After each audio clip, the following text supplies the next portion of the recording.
नमस्कार, मैं हूं आपके साथ नैना और आप देख रहे हैं न्यूज 31 उत्तराखंड। उत्तराखंड में 2 साल बाद बिना किसी पाबंदी के शुरू हुई चारधाम यात्रा में श्रद्धालुओं का ऐसा रेला उमड़ रहा है, चारों धामों में तिल रखने की जगह भी नहीं बच रही है। वहीं हर दिन बड़ी संख्या में यात्री चारधाम यात्रा के लिए आ रहे हैं, जिसकी वजह से यात्रा के लिए किए जा रहे पंजीकरण स्लॉट फुल हो गए हैं। बता दें कि बद्रीनाथ धाम में जहां 26 मई तक स्लॉट बुक हो चुके हैं, तो वहीं अन्य धामों के लिए 16 जून तक स्लॉट फुल हो गए हैं। ऐसे में देश के कोने कोने से आए श्रद्धालु परेशानियों का सामना कर रहे हैं। साथ ही हरिद्वार में पंजीकरण केंद्र पर यात्री पहुंच रहे हैं और स्लॉट बुक होने की वजह से परेशान हो रहे हैं।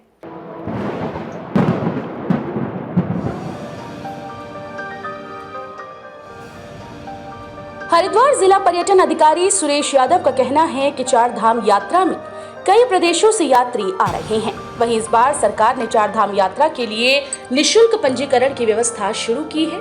साथ ही यात्रियों के ज्यादा संख्या में आने के कारण चारों धामों के स्लॉट फुल हो गए हैं, जिसकी वजह से यात्रियों के सामने समस्या आ रही है। वहीं हरिद्वार और ऋषिकेश में लाखों श्रद्धालु स्लॉट फुल होने की वजह से परेशान हो चुके हैं। तो बहुत सच्चाई तो ये है कि यात्रियों को परेशानी हो रही है, लेकिन कुछ यात्रियों ने जल्दबाजी करी है। कुछ यात्री जो है सुबह रात को बैठते हैं, सोचते हैं ना चलो यात्रा चल रहे, लेकिन सरकार के द्वारा जो व्यवस्था की गई है, जो उसमें स्लॉट बुक करे गए हैं, जो पंजीकरण हो रहा है, उसकी एक प्रारूप है यात्रा पे जाने का। यात्रा पे जाने का एक प्रारूप है और उस प्रारूप के अनुसार अगर तीर्थयात्री हरिद्वार आ रहा है तो उसका यात्री को पालन करना चाहिए। और ये बड़ा सुखद विषय है कि आप जो है तीर्थयात्री आ रहे हैं, व्यवस्थाएं बहुत अच्छी हैं, लेकिन अत्यधिक यात्री आने से व्यवस्थाएं चरमरा जाती हैं। जैसा कि हरिद्वार के अंदर भी अगर अत्यधिक यात्री आ जाएं तो वो व्यवस्थाएं चरमरा जाती हैं। देश के अलग अलग राज्यों से आए श्रद्धालु स्लॉट बुक होने की वजह से परेशान हो रहे हैं। वहीं महाराष्ट्र से आई यशोदा का कहना है कि वो बुढ़ापे में चार धाम यात्रा के लिए आई थी, लेकिन यहाँ पर स्लॉट ही नहीं मिल रहा। वहीं उनके सभी पैसे भी खर्च हो गए हैं। वहीं अब यशोदा ने सरकार से उनके दर्शन करने की व्यवस्था करने की मांग की है। ये बुढ़ापे में भगवान के दर्शन के लिए आए हैं, नहीं यहाँ दर्शन हमको मिल नहीं रहे, तो इतना बुढ़ापे में खर्चा हमारा फालतू जा रहा है। आगे बुढ़ापा बढ़ रहा है तो हम दर्शन करने की साइंस ही नहीं है। अभी नहीं जाएंगे तो फिर कब जाएंगे? तो हमको कैसी भी हालत में दर्शन दो। वहीं मुंबई से आए गुलाब डाबी का कहना है कि वो घर से चार धाम यात्रा करने के लिए आए थे और जब यात्रा शुरू हुई थी तो प्रचार किया जा रहा था कि उत्तराखंड सरकार चार धाम यात्रियों को पूरा सपोर्ट करेगी, लेकिन यहाँ पर सरकार की तरफ से कोई भी सपोर्ट नहीं मिल रहा। वहीं उनका सारा बजट बिगड़ गया है। इस मौके पर गुलाब डाबी ने सरकार से इस स्थिति से निपटने के लिए कुछ करने की मांग की है।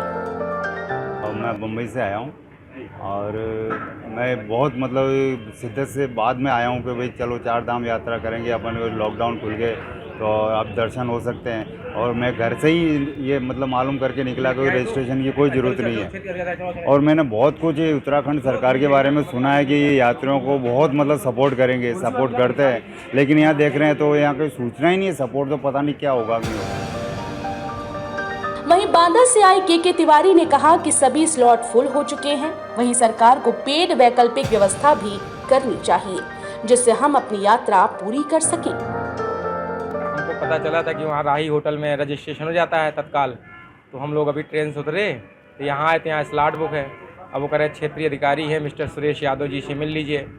हमने कहा कि पेड में अगर ऐसी कोई व्यवस्था हो तो भी कुछ होना चाहिए, जैसे फुल हो गया तो पेड में कराइए, जो भी इसका पेड हम देंगे नहीं। हम परेशान हो गए, चारों धाम की यात्रा पे आए हैं, बहुत रुपया खर्चा हो गया, जागते आए हैं, समय काटते हुए किस तरह से। अब यहाँ अब ये क्या करें, आपसे या सरकार से अनुरोध है, उत्तराखंड सरकार से, कि हमारी यात्रा सुमंगल कराएं।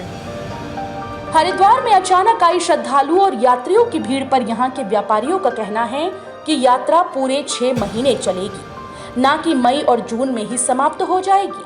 वहीं यात्रियों को संयम रखते हुए चार धाम यात्रा करनी चाहिए और जो सरकार ने यात्रा के नियम बनाए हैं उनका पालन करना चाहिए। साथ ही क्षमता से अधिक यात्री आ जाने से उत्तराखंड में व्यवस्था चरमरा गई है। वहीं उन्होंने आने वाले यात्रियों से नियमों का पालन करने की अपील की है। देखिए, चार धाम यात्रा चरम में चल रही है। और कई प्रदेशों से यात्री आ रहे हैं और इस बार सरकार ने बायोमेट्रिक पंजीकरण निःशुल्क सेवा शुरू किया है और इतने ज़्यादा पंजीकरण ऑनलाइन किए जा चुके हैं कि वर्तमान में स्थिति ये है कि 26 तारीख तक के स्लॉट बद्रीनाथ के बुक हैं और 27 से बद्रीनाथ के कुछ स्लॉट बचे हुए हैं।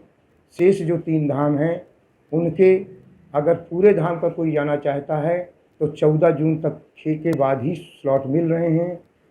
गंगोत्री के भी 2 जून तक मिल रहे हैं। कहने का तात्पर्य ये है कि अगर केवल आदमी यमुनोत्री जाना चाहता है तो वो 14 के बाद ही स्लॉट पूरे धाम का मिल रहे हैं।